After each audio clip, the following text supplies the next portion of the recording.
MSW Media.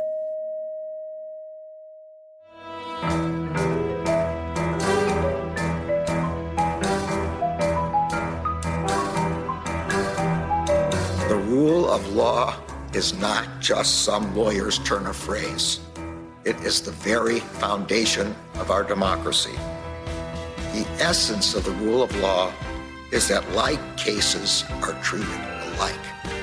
That there not be one rule for Democrats and another for Republicans, one rule for the powerful, another for the powerless, one rule for the rich and another for the poor, or different rules depending upon one's race or ethnicity. To serve as Attorney General at this critical time is a calling I am honored and eager to answer. So now it's clean up on aisle 45 time. And for a long while yet, it is going to be clean up on aisle 45. Hey, everybody. Welcome to episode 163 of Cleanup on Aisle 45. It's Wednesday, March 6th, 2024. I'm Allison Gill. And I'm Pete Struck. We've got a huge show today with tons of news, including the Supreme Court's ruling on the Colorado case under Section 3 of the 14th Amendment, a journalist being held in contempt for not revealing a source, Jeffrey Clark losing his bid to keep former top DOJ officials from testifying in his disbarment proceeding, and the death of the Comer impeachment inquiry. Maybe, at least for most of us. Yeah, sorry, I got background commentary here. It's Comer. Hey, we love the dog's input because he's usually right as well. Plus, we have motions in limine for the March 25th election interference trial. Looking forward to that. We have an allegation from the New York Attorney General that Trump is trying to hide assets. Big shocker. E. Jean Carroll's lawyer has written an opposition to a request for a stay from Donald Trump, and Lou Kaplan, the judge, has responded. And we have an update on the disqualification proceeding in Fulton County. But first, we need to thank our new patrons. We have nearly 100 new patrons this month. We're going to be thanking them all month. I know, right? The amount of support that we get from y'all is just truly, truly incredible. You get these episodes before they come out to the public. You get them ad-free. You get pre-sale tickets for meet and greets and live shows. You get to join us on our Zoom Q&A calls, which are super fun. Plus, at the $2 level, you get a whole bonus episode. You get twice as many episodes every month. So thank you to Sasha, Adam, Peter Ribbons, Julie, Celeste, Hodling Lyons, Ben McLevy, and Lise Spangenthal. You are our heroes. Thank you for supporting independent media. Thank you for supporting the show. We could not do it without you. Pete, where do you want to start? I have a feeling. Let's start here in the nation's capital with the nation's highest court, where the Supreme Court overturned the Colorado Supreme Court decision in a 9-0 ruling, which said states can't decide for the country the issue of whether or not a president is eligible to be on the ballot. Now, it wasn't, a 9-0 decision on that, there were some dissents, and notably, it broke 5-4 with all 4 female justices in the minority opposing what the majority said, that Congress must enact legislation to bar an insurrectionist from running for federal office. And what's interesting, if you look at the dissent to that, essentially it boiled down to the justices in the minority saying, hey, look, that issue is not before us. We're not being asked to decide whether or not Congress should or needs to enact legislation. Let's save that question for if and when it ever comes before us. But the majority decided that they needed to put that in there. But the bottom line is that the Colorado Supreme Court decision is done, that Trump won't be on the ballot. There was a statement from the Colorado, Attorney General saying she was disappointed in the ruling, but it stands, and that's where we're at. So Donald Trump will be on the ballot. He, of course, took to social media to announce complete and total vindication, or whatever his favorite babbling of the day phrase is. It's nothing of the sort. I think it was important for the Supreme Court to have a unanimous decision. I'm curious, we'll probably have to wait quite a long time to figure out how difficult it was to get there. But, this is not surprising. This is what, coming out of oral arguments that you and I both said, the writing's on the wall. This is probably what they're going to do. Yeah. And I thought it was going to be Congress has to pass a law, kind of like how we were discussing inherent contempt during the January 6th hearings, where we wanted them to just, drag the people down to the jail underneath Congress and hold them in contempt until they, came and testified or produced documents. But, Ted Lieu said, no, we need legislation. We have to actually pass a law to enact this. And I figured that was the way the Supreme Court was going to go here, and they did. But it's interesting because in the metadata and in certain copy and paste scenarios, it actually, instead of a concurrence 9-0, the Sotomayor, her opinion was actually a dissent. But the way that it was published is that it was a concurrence, but I have some thoughts. And that's interesting because I'm wondering what kind of wheeling and dealing went on behind the scenes. Did the liberals make this a 9-0 decision and take away the word dissent and add concurrence, but in order to get the immunity issue heard this term? Was that a deal that was cut? I don't know, but we'll see. The immunity thing, it didn't go as fast as we wanted it to, but it is this term, and so maybe there were some sort of discussions behind the scenes about that. We will probably never know the inner workings of the Supreme Court.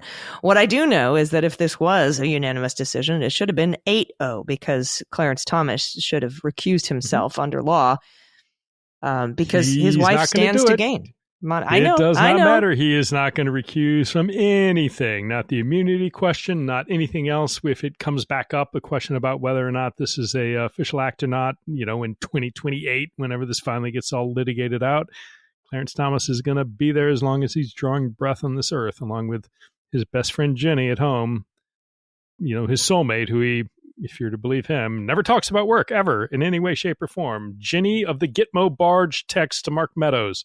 Not making that up. Literally said in the height of the lead up to the insurrection, people being rounded up to be put on barges. Emails to John Eastman, emails to Arizona state legislators. I mean, organizing the Trump's rally. Speech on January the 6th. Mm-hmm. She didn't march on the Capitol, but she was there downtown in Washington, D.C. on January 6th, listening to Trump incite the crowd. Doesn't matter. Now, one thing that the Supreme Court did not rule was that Trump did not engage in an insurrection. So that did not come up. Now, of course, they need to assume that he did in order to rule on this case, but they could have overturned that fact that was found by the Colorado Supreme Court. They did not. They didn't even weigh in. So, and I think that will come up again in the immunity ruling. I think we'll see that pretty clearly. So we will keep an eye on that. But this is what we expected to happen. And it wasn't 9-0. I mean, it ended up being 9-0, but seems more like a 5-4 ruling because they went on to not only say that the states can't decide what's good for the country, but that here is how it must happen. And again, that wasn't before them. So very interesting. All right. The Manhattan DA's case. We're going to have a whole trial to cover here in a few weeks, Pete. Yay. Jury selection. Yeah, begins. Jury selection starts March 25th in the election interference trial. These are the 34 felony indictments for falsifying business records brought by the Manhattan DA, Alvin Bragg. Trump and the DA's team both submitted motions in limine, right? Those are motions that sort of litigate the boundaries of what is fair game or should be excluded from trial, whether it's testimony or documents or arguments. And all of this information, by the way, I'm getting this from Adam Klasfeld at Just Security. So you need to follow Adam if you're not.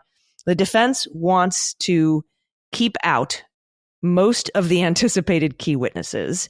They want to not allow the top theory of the case, and even the phrase catch and kill they don't want to bring in. They call that phrase violent. So the witnesses that Trump wants to keep out include Michael Cohen and Stormy Daniels, the two key witnesses. They want to keep out testimony or evidence about Karen McDougal, and that's the catch and kill situation, and Dino Sajudin. They also want to keep out anything about the Access Hollywood tape. Now, he tried to get that thrown out of the E. Jean Carroll case, too, saying it's prior bad acts, right? And so it's not allowed in. But he failed in the E. Jean Carroll case to keep the Access Hollywood tape out. I'm assuming he'll fail here, too. And he wants to keep out arguments that Trump sought to improperly influence the election, along with arguing that he had the intent to defraud voters. So basically the entire argument that this was election interference, which is what DA Alvin Bragg is sort of basing this case on.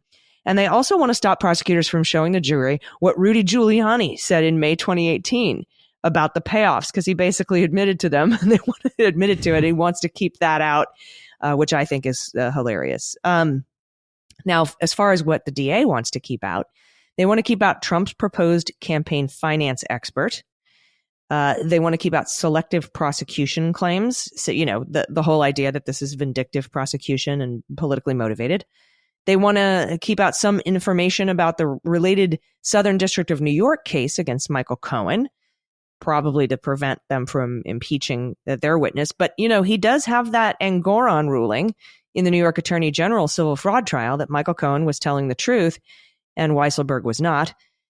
Alvin Bragg wants to keep out advice of counsel arguments. I was just listening to my lawyers. They just told me what to do.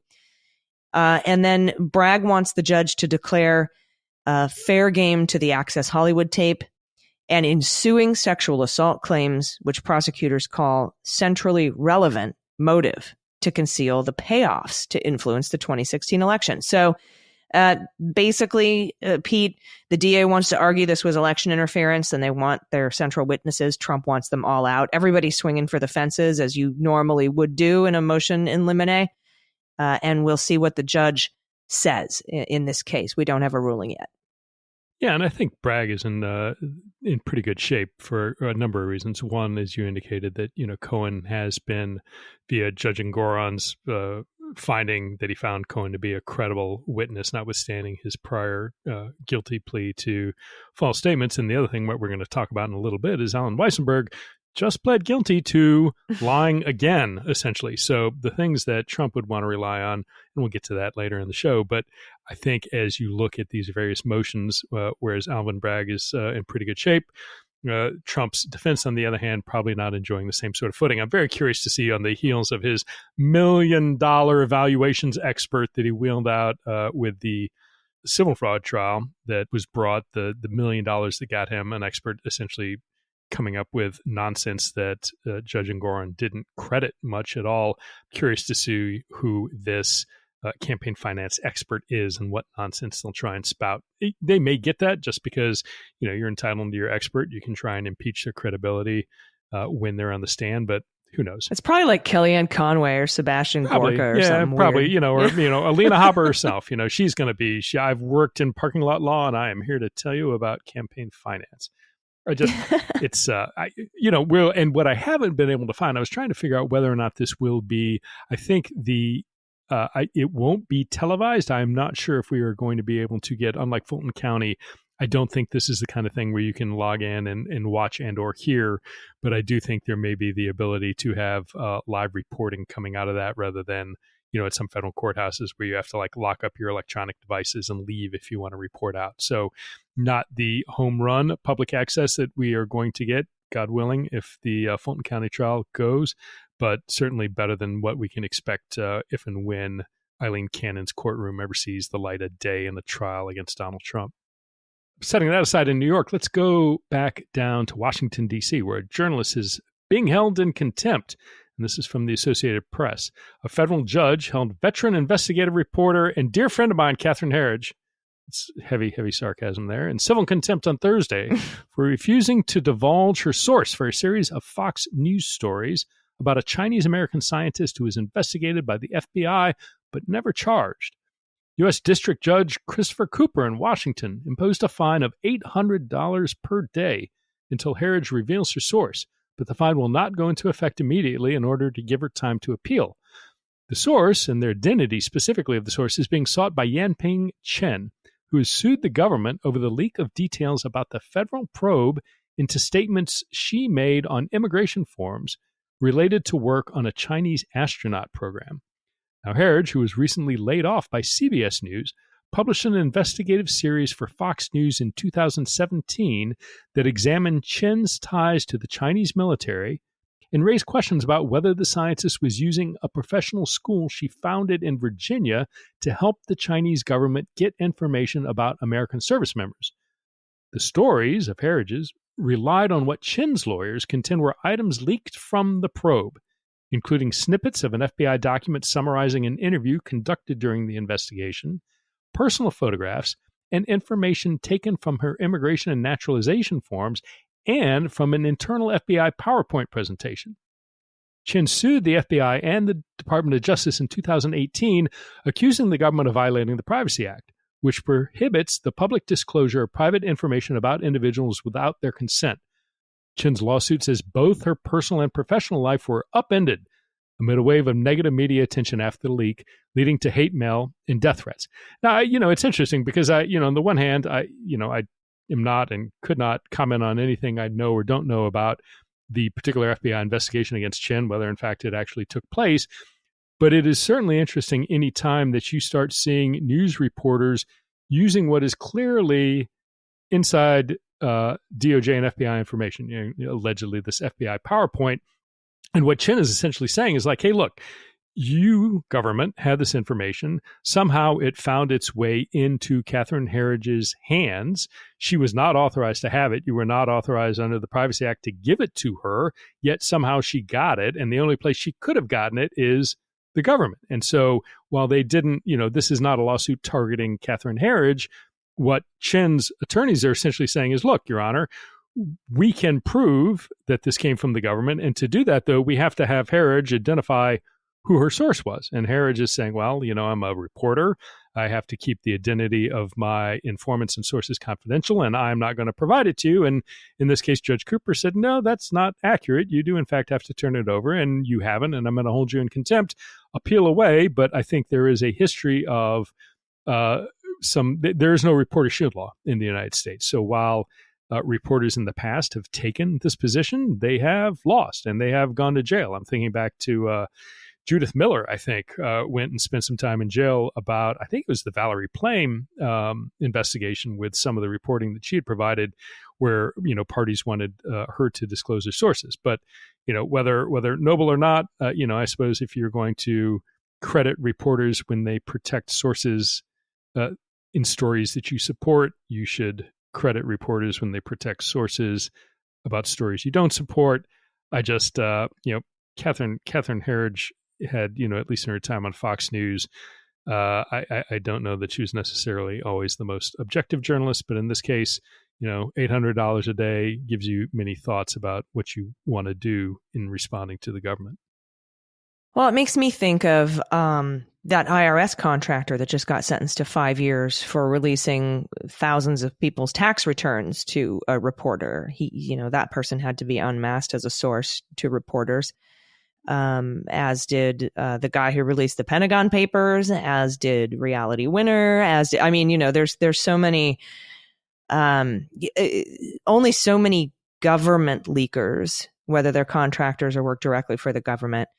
And so I think that this is one of those stories. And so $800 a day until she hands over the name. And of course, like you said, given time to appeal. So the fines won't go into effect immediately, but we'll follow this for you because it does have First Amendment implications, journalism implications, but it also has legal implications. And we'll keep an eye on it for you. And somebody I know, Pete, may or may not have direct experience with, private government things being leaked to the public and followed by civil lawsuits. Yeah.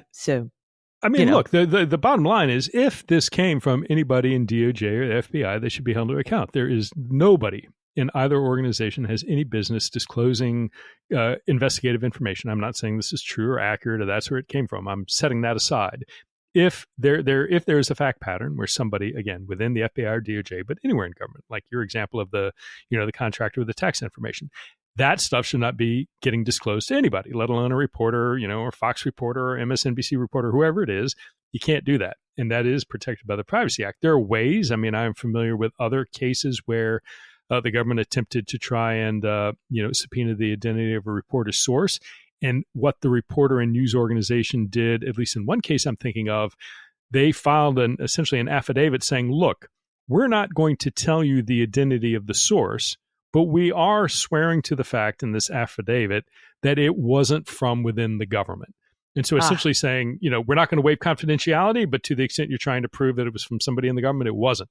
Now, I don't think Catherine Herridge is going to be able to do that, first and foremost, because I have a pretty strong suspicion that her source quite likely was from the government. And again, as a former FBI career official agent, I don't want anybody in the FBI or DOJ providing non-public information to a reporter. That's inappropriate and wrong. And if they're doing it, they should be punished. But, whatever Catherine Herridge decides to do, who knows? We'll see. Right. And this is one of Trump's main arguments, in at least in his Mar-a-Lago in D.C. thing, is like, it was the DOJ that leaked those witnesses, not me. They're in danger because of DOJ leaks, not me. And he's putting those allegations in filings to the court. Obviously, at least in my opinion, that's not where the leaks came from. And that should be evident by anybody trying to unseal witness lists against a protective order for discovery. But that's neither here nor there. We talk about that on this most current episode of the Jack podcast, if you want to listen to it. We have a lot more news to get to here on Cleanup on L45, but we have to take a quick break. So everybody stick around. We'll be right back.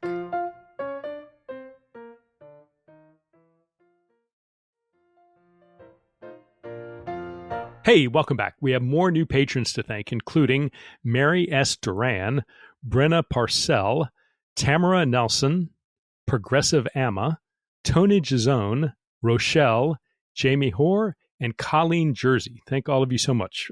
You make this go. You are key partners in this that truly, without your support and help, we could not get this to you every week. So thank all of you so much. So let's go back up to New York, because there's some interesting, everybody I'm certain will be shocked to hear what Donnie Trump is trying to do.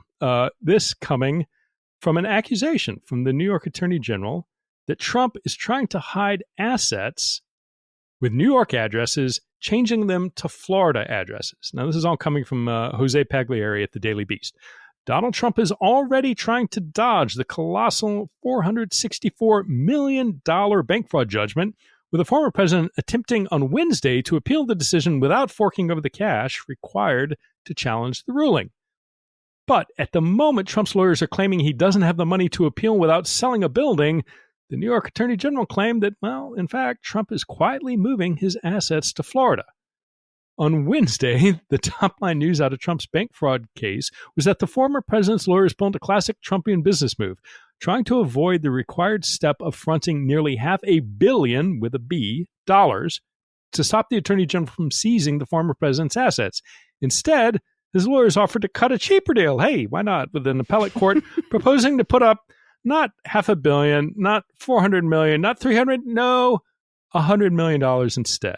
It should be enough, right? But when the Attorney General raised objections in court documents to the proposal to put up a reduced amount of collateral, Letitia James said, hey, by the way, here's another matter that you need to know about.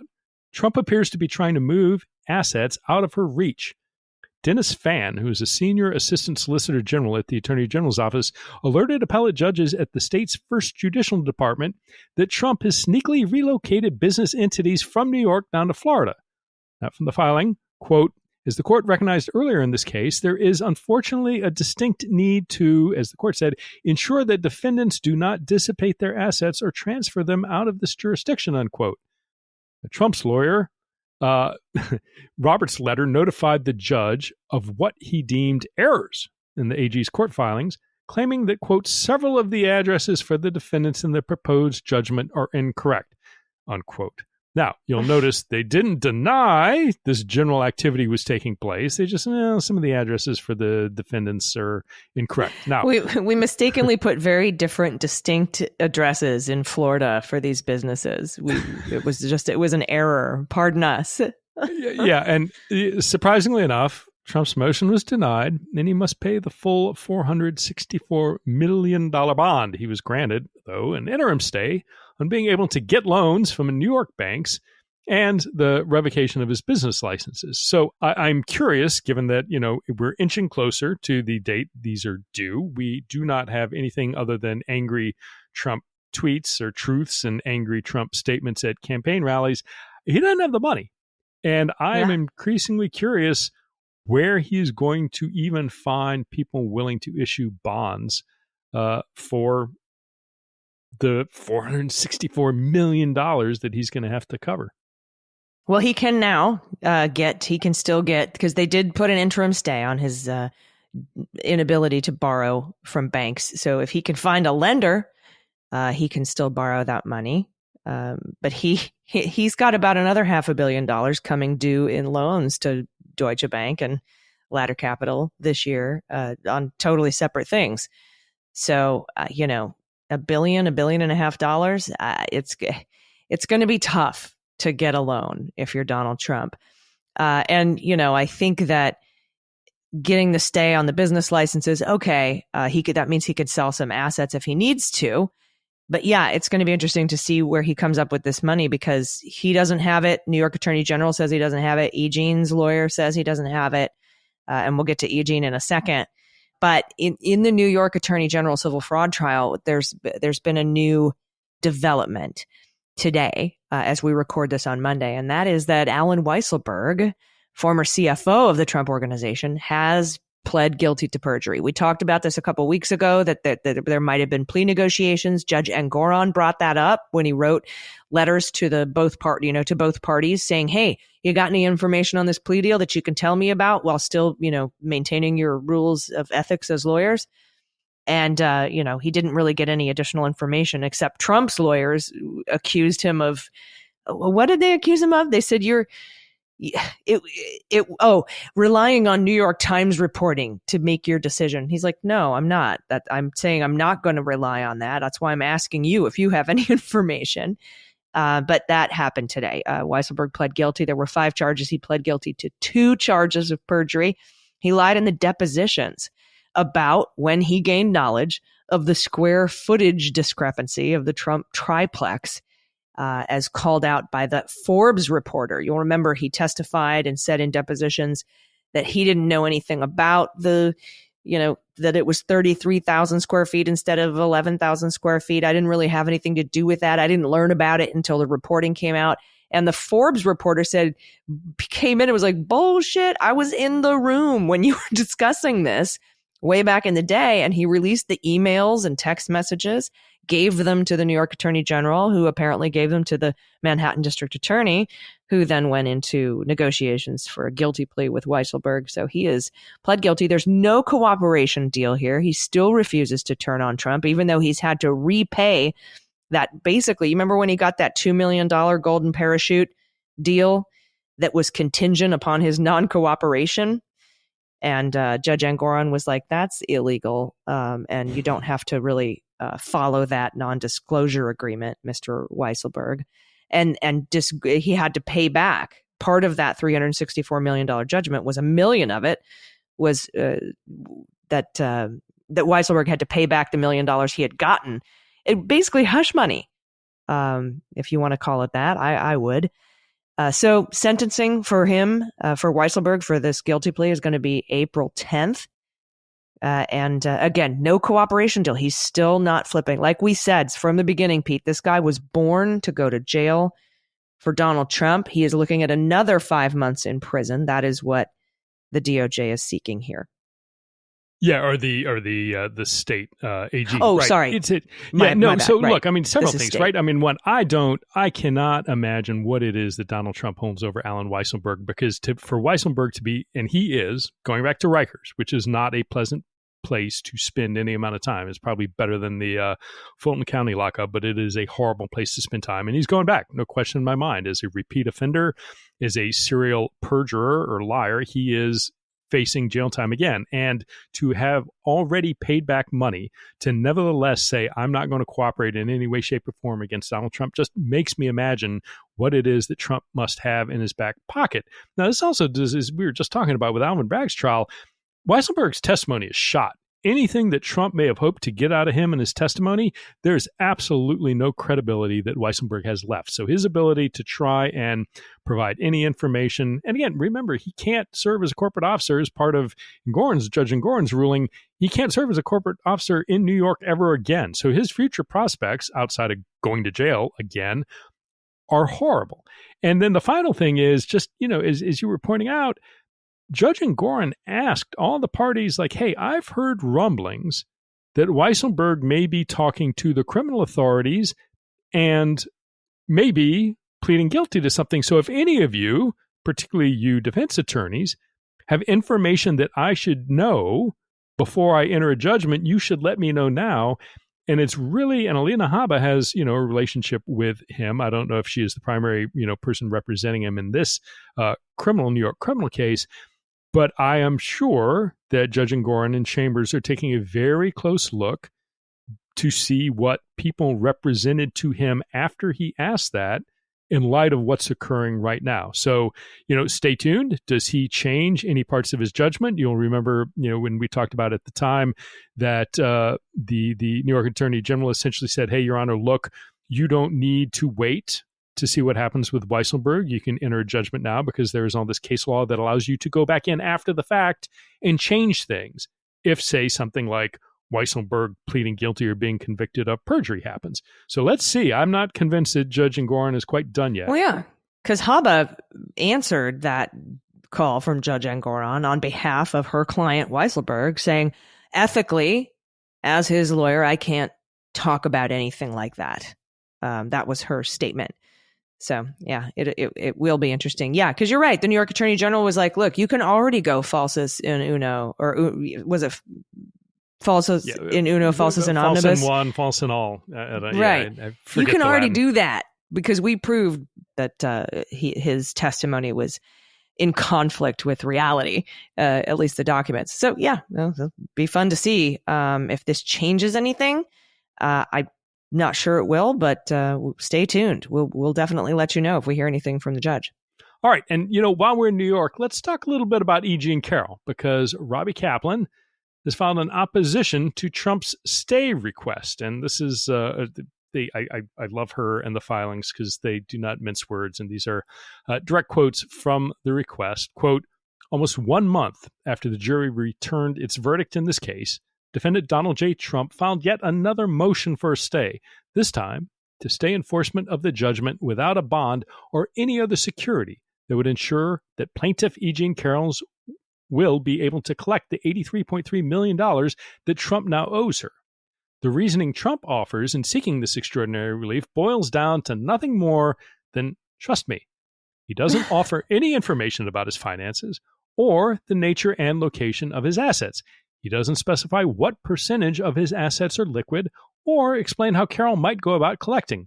He doesn't even acknowledge the risks that now accompany his financial situation, from a $500 million judgment obtained by the New York Attorney General to the 91 felony charges that might end his career as a businessman permanently.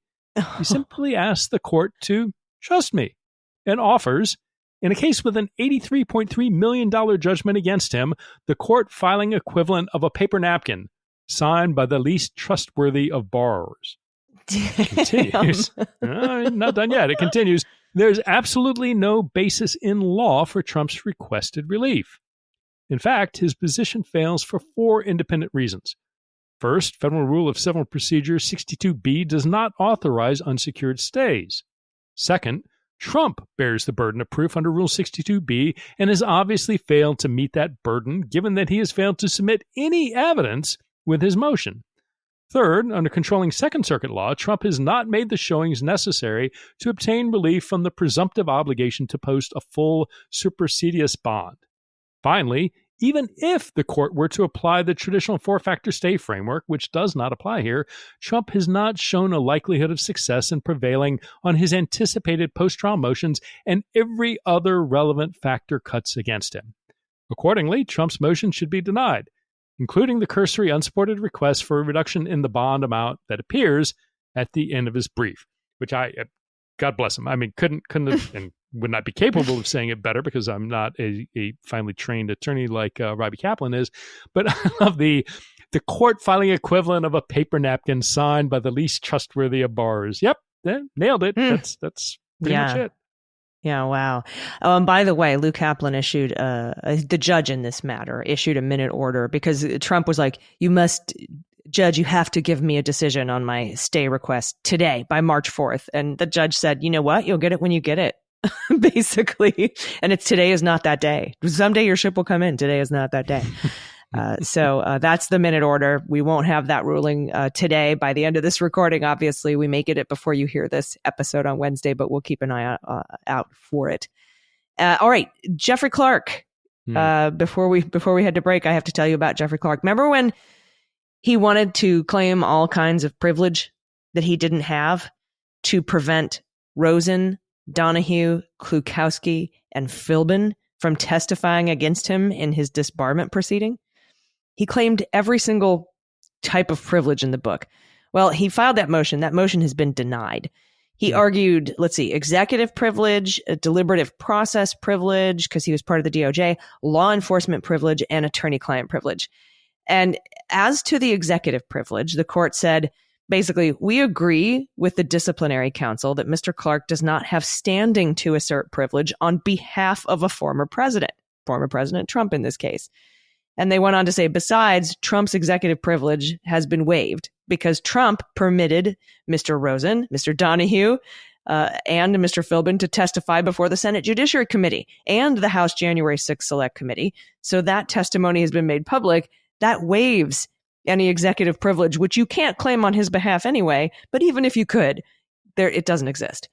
Next, he tried to claim deliberative process privilege because of his discussions with Rosen and Donahue.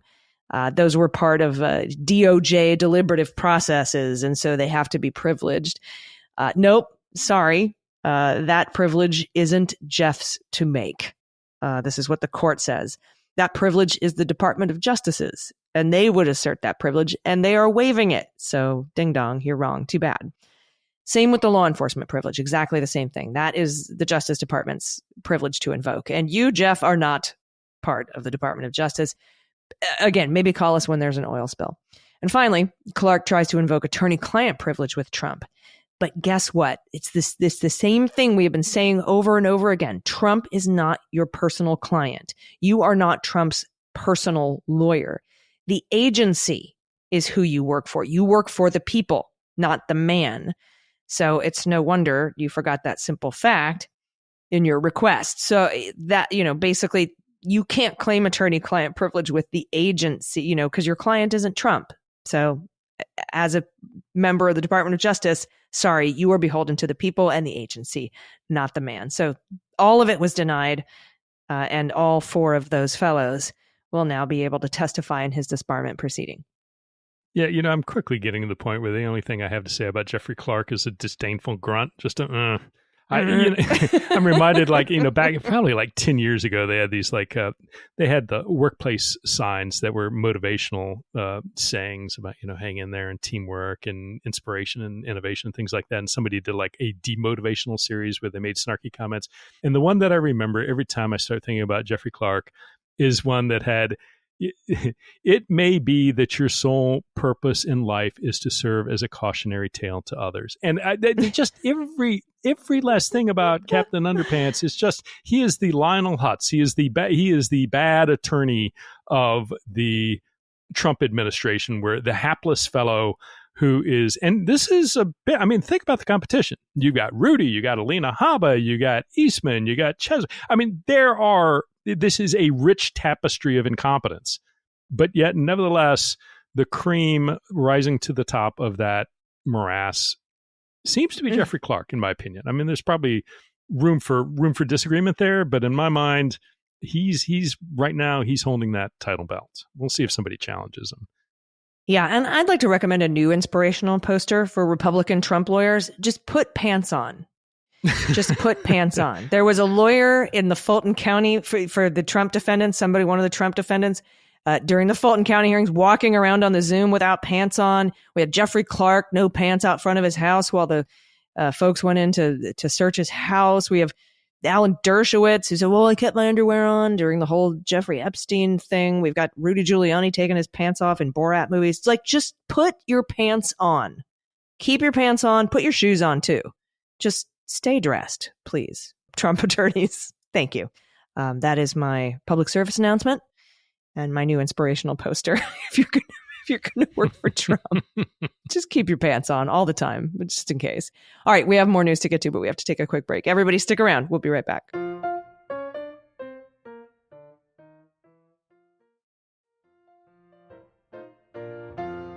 Hey, everybody, welcome back. We have more patrons to thank, including Concerned Canadian.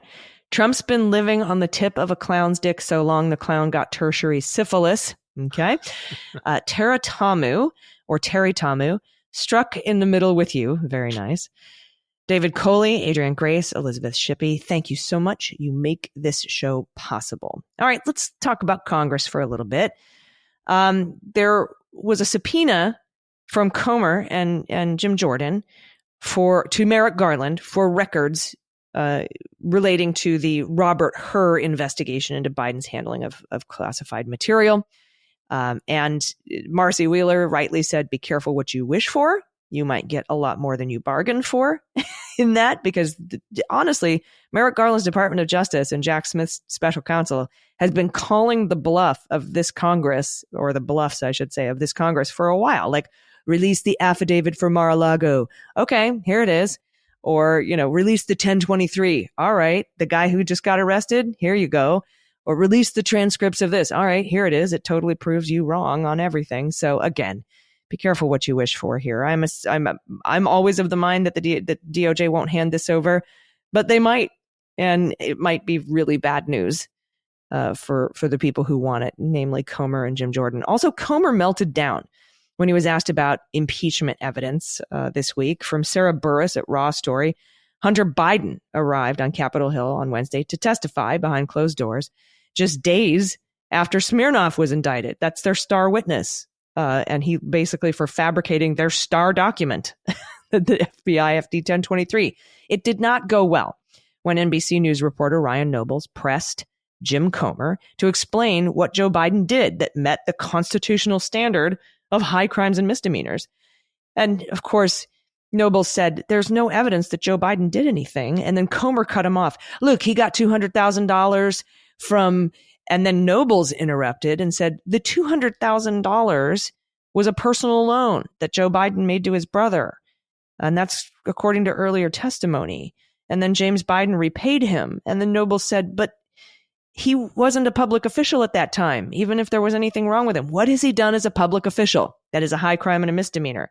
So Comer was visibly pissed off, and he called Nobles a member of the liberal media and said, you can defend Joe Biden all day long. You could be on his legal defense team. Kevin Morris should pay your legal bills. And Nobles asked again, yeah, but what specific action did he take as a public official, an elected public official? If you have that evidence, present it. And Comer just told everyone, all right, everybody, just calm down. It's just time to calm down. And you and I, you've been saying this since the beginning. We'll get to it. We're getting to that. And they never get to it. Yeah, and the best part is that, he's now starting to get increasing takedowns from Fox News and the right-wing media. So it is amusing to no end. But, talking about Comer, this from the Associated Press, after Smirnoff was charged, well, then Comer pivots and he says, we were just relying on what they claimed they were told by the FBI. Now, Comer recently asserted that FBI Director Chris Wray had said that Smirnoff was, quote, one of the most trusted and highest paid, unquote, informants in the Bureau. And the FBI said, no, slow down there, Slick. And part of the thing, you can't, the FBI cannot and will not ever do this to anybody, but certainly not a member of Congress. And, frustrating to no end, but here we can. And the FBI said, look, we communicated a completely different message in correspondence with you over the past year, repeatedly cautioning you, lawmakers, that information from this source should not be treated as authenticated. And in fact, in a letter to Comer last spring, the head of the FBI's Office of Congressional Affairs wrote that, quote, information from confidential human sources is unverified and by definition incomplete, unquote. And that's not all. In a hearing with Wray in December, 3 months after the FBI said Smirnoff had been re-interviewed, Grassley attested to the witness's purported credibility, as much as he could mumble out past the remnants of that morning's oatmeal, citing characterizations by law enforcement of the informant's long-standing relationship with the Bureau. But the FBI director did not endorse any of Grassley's characterizations or discuss the ongoing investigation. Now, why does this matter? In part because, Smirnoff's trial has been set for April 23rd, about a month and a half away. I don't know, because they have indicated that there's potential SEPA litigation that's going to occur. I frankly would be shocked if we see a trial in April, but it does point to the fact that if you want to get like a sense of what normal SEPA litigation and trials involving classified information look like, it ain't what you're seeing down from Eileen Cannon. I don't think Smirnoff will hit it in a month and a half, but he sure as heck will be at trial, if I had to bet, before the election. Wow. So they started investigating again in September of 2023. 4 months later, they arrested him, and another 4 months later, he goes to trial.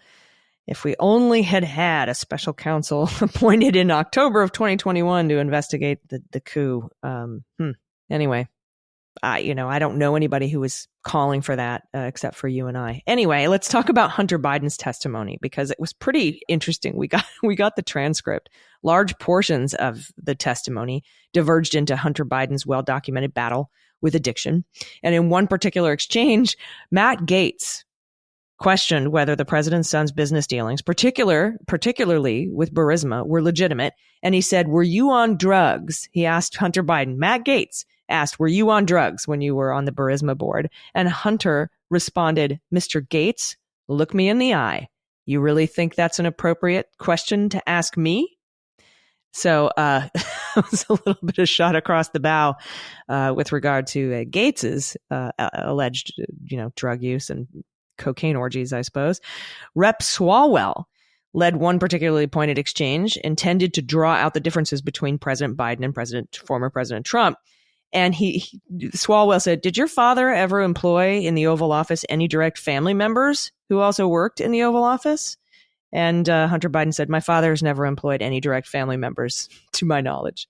Then Swalwell went on to ask questions referring to the Trump Hotel in D.C., Trump's legal case in New York, his daughter-in-law's recent bid to lead the RNC, and Jared Kushner's business dealings with Saudi Arabia. He said, "As president and the leader of the party, has your father ever tried to install as the chairperson of the party a daughter-in-law or anyone else in the family?" "No, and I don't think anyone in my family would be crazy enough to want to be the chairperson of the DNC." That's what Hunter said. Swalwell asked if his father had ever been fined $355 million. Biden said, "No, he has not, thank God."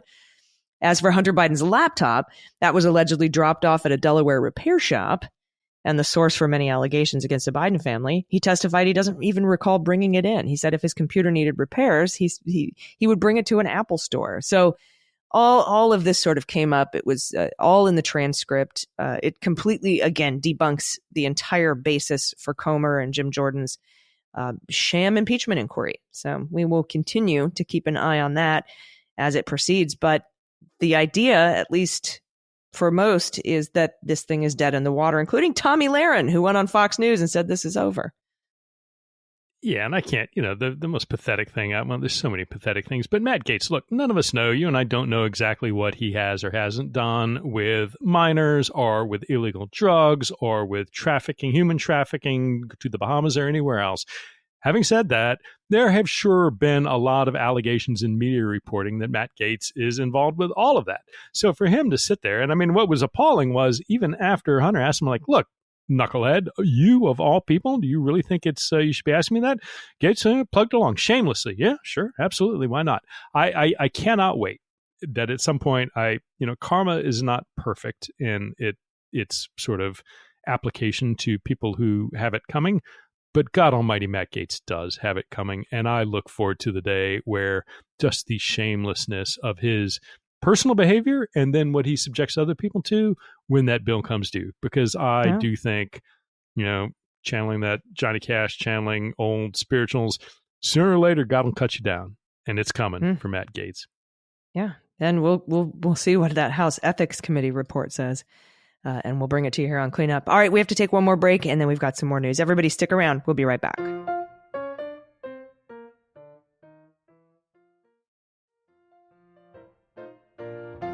Hey, welcome back. Our last group of new patrons to thank: Phil Canzano, Roland237, Jan Lisi, Jersey Steve, no, not that Jersey, Dr. Sixsmith, and Jennifer Bardwell. Thank all of you so much for your support. Thank you for helping us in independent media, putting this out to everybody, keeping track of all of the crime that continues to swirl around Donald Trump, his past administration, and increasingly his possible future administration. And with that in mind, let's take our last stop down in Fulton County, Georgia, where Bradley retook the witness stand and, sadly enough, didn't really provide any information that advanced the cause of Mike Roman and Team Trump in the case they were trying to make about Fani Willis in particular. Now, unfortunately, at least in my opinion, watching it, the state had a tough time arguing their position. I thought that they spent a little bit back on their heels. Instead of putting forward their arguments, they seemed to get sort of ground down a little bit in trying to respond to things that Trump and Roman's team had put forward. But at the end of the day, what we think, for better or worse, boils down to the standard that Judge McAfee applies. If there's strictly the legal conflict standard, at least looking at reporting from Anthony Crease and a great editorial he wrote in the Atlanta Journal-Constitution. If that is the standard, then she stays. And it seems hard to see any challenge that would be successful in trying to get her removed. But there is still this lingering question out there about whether or not the appearance of impropriety standard does or doesn't apply in this case, and whether or not it does apply in Georgia law. And if that's in play, I don't know where this ends up. I am not content and comfortable right now that, the case is on firm ground. And I would not tell anyone listening, don't worry about it, it's going to be fine. I don't know. But he said he'll rule within the next 2 weeks, and this was on last week. So there is something, I think, where he is to appear on a ballot. I think for the job is occurring this week. So it would make sense that he would want to issue any sort of opinion until that was sort of finalized.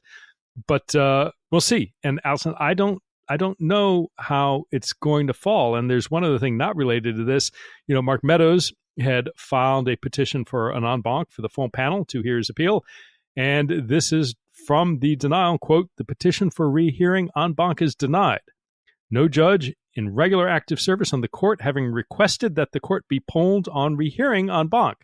The petition for rehearing en banc is also treated as a petition for a rehearing before the panel and is denied." So, Mark Meadows, again, these are smart defense attorney things to do, but he is coming up without a lot of success. But I don't know, how are you feeling about the whole ruling that's going to come out from Judge McAfee? Well, I'll talk about that in a second, but just briefly on the Meadows thing, I think that's going to inform greatly on everybody else who is trying to get their case thrown out or moved out to federal court, including some of these fraudulent electors who claim to be former officials because they were appointed fraudulently as electors, and somehow that makes them federal officers. That's dead in the water, as is anyone else's attempt to try to get this removed. The Judge Pryor, very conservative, Chief Judge of the 11th Circuit, made it very clear. And I think, I assume Mark Meadows will go to the Supreme Court. I don't think they'll even hear this. Of course, I don't want to make any predictions about what this Supreme Court does anymore. But I'm sure it's a loser of a case. But as far as the ruling on disqualifying Fani Willis, it really boils down to whether he's going to go by the legal conflict of interest, definition of disqualification or requirement of disqualification versus the appearance of impropriety. I think, and I would put my beans on, that we get some sort of ruling that says there is an appearance of impropriety here. However, following the law, Georgia code, there's no conflict of interest present. I know that the DA's office, the DA's office actually submitted that. Remember the winery guy who saw her pay $400 cash? Submitted an affidavit from that guy. Probably not going to be taken too far into consideration, but it is evidence that supports their testimony.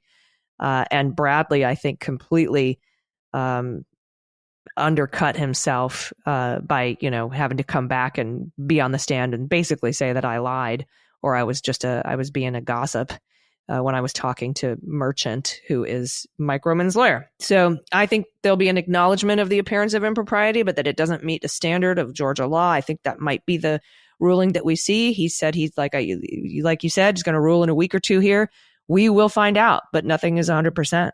Yeah. And I I think, again, waiting for this, the other thing, and, kind of last thoughts for me is New York is all eyes on New York, right? The 25th is less than 3 weeks away. And that is charging down the pike and setting aside, Trump's preoccupation, I'm sure, right now with trying to find money, which he doesn't seem to be doing a very good job of. Soon he's going to be looking at prospective jurors who are going to decide whether or not he potentially goes to jail. And that's barreling down the road. And again, as we tape, it's 3 weeks away. As you're listening to it now, we're under 3 weeks. So buckle in. Yep, we'll be covering it as best as we can, depending on how it's presented to the public. I guess at which level? Like, do we get to stream it? Do we get to hear the audio? Are we going to watch live tweets from some of the intrepid reporters on the ground who will be bringing that information to us? We will keep covering it here on the show. Thank you again so much to all of our new patrons. We'll thank more new patrons next week. And our patrons at the $2 level, we will see you this weekend on the bonus episode. I think what I want to cover, Pete, I've taken a little note here, is go a little bit more in depth on the Jack Teixeira plea agreement. Yeah. If all goes well for him, he's looking at 13 to 18 years. So I think we'll probably talk about that on this weekend's bonus episode. Do you have any final thoughts before we get out of here today, my friend? Nope. Spring is coming. In addition to all these trials, I see the beginnings of the emergence of buds on the trees, and that always brings a little bit of like optimism. So in these what feels sometimes like dark times, spring's around the corner. Let's get ready to look at some accountability, hopefully. Yes, I would like to be Twitter-pated with accountability. Let's make that happen. Everybody, we will see you next week. Patrons, we'll see you this weekend. Thank you so much again for your support. I've been Allison Gill. And I'm Pete Struck. Cleanup on Aisle 45 is written, researched, and produced by Allison Gill, with editing by Molly Hockey. Our art and logo design are by Joelle Reeder and Moxie Design Studios, and our music is composed and performed by Adam Orr. Cleanup on Aisle 45 is a proud member of the MSW Media Network, a collection of creator-owned podcasts dedicated to news, politics, and justice. For more information, visit mswmedia.com.